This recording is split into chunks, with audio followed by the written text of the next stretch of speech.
E estamos estudando sobre santidade, já falamos tanto sobre os santos, sobre a santidade de Maria, de Jesus. Hoje o assunto são os santos anjos. Padre Paulo, o que são os anjos para a gente iniciar?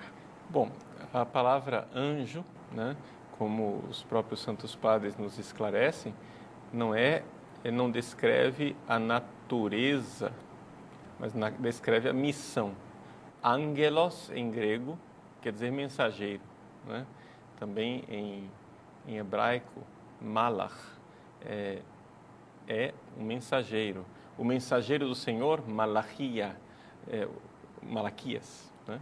Seria essa realidade de que existem criaturas inteligentes, dotadas de vontade, liberdade, que foram criadas por Deus antes de nós. Nós dizemos no nosso credo, né? Creio em um só Deus Pai Todo-Poderoso, Criador do céu e da terra. Esse céu não é o céu onde estão as estrelas, mas é o céu, realidade invisível, de todas as coisas visíveis e invisíveis, né?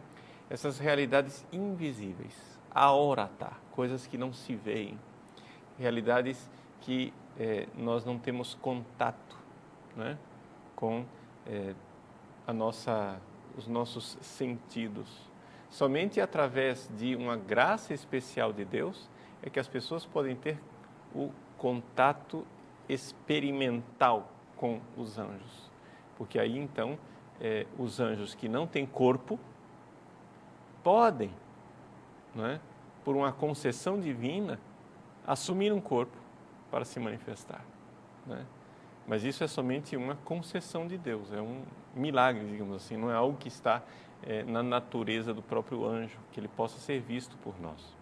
O anjo não tem corpo, são puro espírito, né? E esses anjos foram criados por Deus e foram criados antes de nós, antes da criação do mundo material. Estes anjos que foram criados por Deus também tiveram a sua chance de amar a Deus, de manifestar o seu amor por Deus. Então, Deus criou os anjos e os deixou longe da sua face, ou seja, os anjos não enxergavam Deus, não viam Deus. E Deus pediu uma prova de amor. Nós não sabemos exatamente qual foi essa prova de amor. A gente pode imaginar, alguns santos padres pensam, mas assim, em todos os casos, os anjos, alguns obedeceram a Deus, outros não obedeceram a Deus, né? É mais ou menos aquilo que nós temos no livro do Apocalipse, no capítulo 12, quando descreve uma grande batalha no céu, né?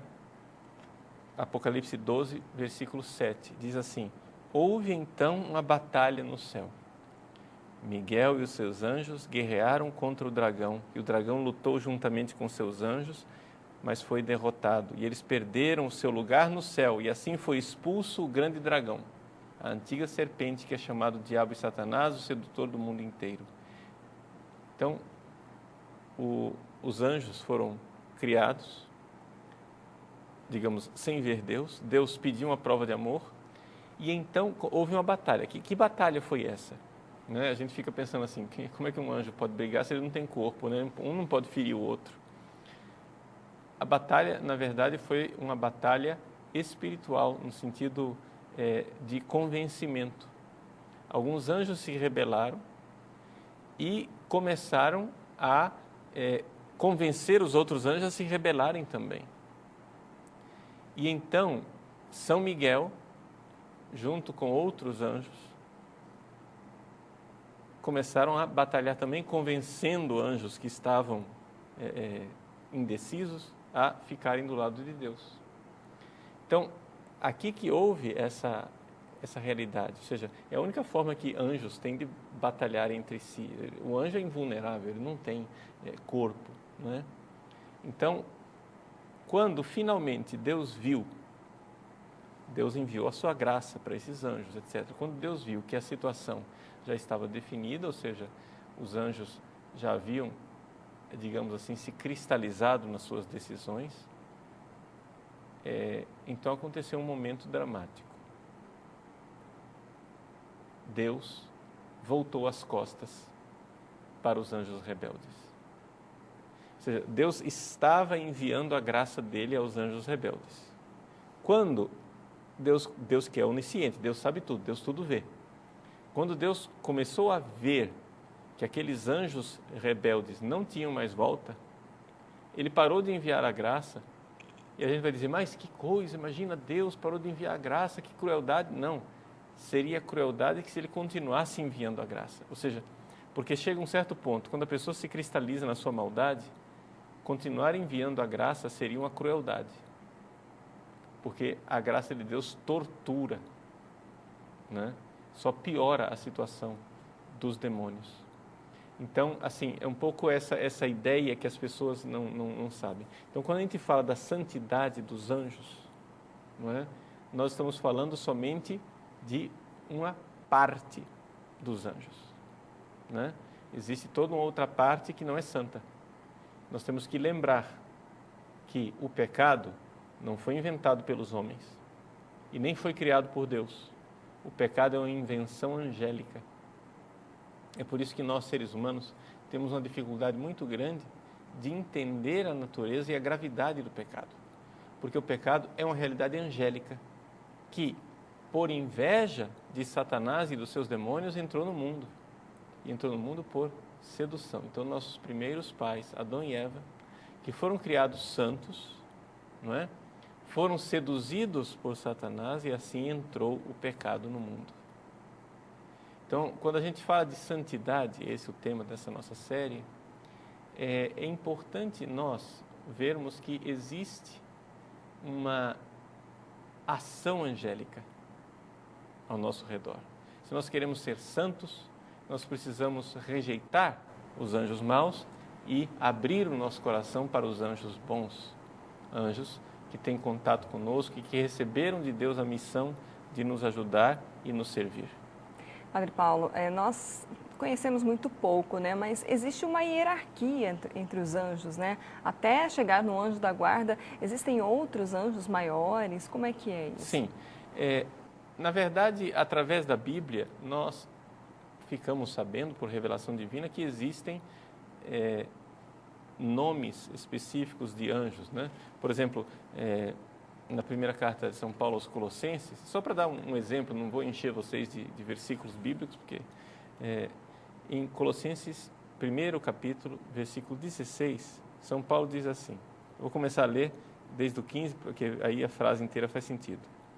Ele é a imagem do Deus invisível, está falando de Jesus, o primogênito de toda a criação. Muito bem. Então, Jesus é aquele no qual tudo foi criado, não é? E que criação que é essa? Aí vem o versículo 16. Pois é nele que foram criadas todas as coisas, no céu e na terra, seres visíveis e invisíveis. E aí São Paulo faz uma lista de seres invisíveis, dizendo assim, os tronos, as dominações, os principados, potestades, tudo foi criado por ele e para ele. Então, para vocês verem esses nomes que estão aqui, né, se a gente for juntar na Bíblia, a gente vai encontrar outros nomes também que dizem respeito aos anjos. Então, a tradição mística da Igreja organizou um pouco estes anjos numa hierarquia celeste. Existe uma obra famosa de Celeste Hierarquia, escrita por Dionísio, né? O pseudo-areopagita, um escritor do século VI, em que os anjos são distribuídos em 9 coros, né? Esses 9 coros, né, hierárquicos, a gente poderia imaginar assim, num exército, né, você tem as patentes, né, as várias, e a hierarquia. Então, esses 9 coros angélicos são divididos em 3 hierarquias diferentes, ou seja, os oficiais maiores, os intermediários e os oficiais menores, podemos dizer assim, na linguagem comum nossa. Então, na primeira hierarquia, lá em cima, nós temos os serafins, os querubins e os tronos. Os serafins, querubins e tronos, eles não têm relacionamento conosco, não é? Ou seja, eles foram revelados porque Deus quis nos revelar. Mas os serafins, eles são os ardentes, aqueles que estão louvando a Deus diante do rosto de Deus, diante da face de Deus, face a face, né? Então, eles estão lá, nós sabemos que eles existem pela revelação de Isaías, capítulo 6, versículos de 1 a 7, a vocação de Isaías. Então, eles têm 3 pares de asas. Bom, abaixo dos serafins estão os querubins. Os querubins têm 2 pares de asas. É claro que a história das asas são simbólicas, né? Vocês estão entendendo que não é que eles têm asa de verdade, isso é que foram revelados assim, né? Os querubins, eles geralmente nós identificamos com aqueles seres que são do Apocalipse, né? Os 4, e de Daniel também, os 4 seres, o homem, o leão, a águia e o touro. Depois abaixo estão os tronos, que são aqueles que, digamos assim, simbolicamente sustentam o trono de Deus. Bom, o resumo dessa primeira hierarquia, nós temos, então, anjos que têm só relacionamento com Deus, né? A segunda hierarquia, ela também, geralmente não tem relacionamento direto conosco, mas tem a ver com a ordem do cosmos.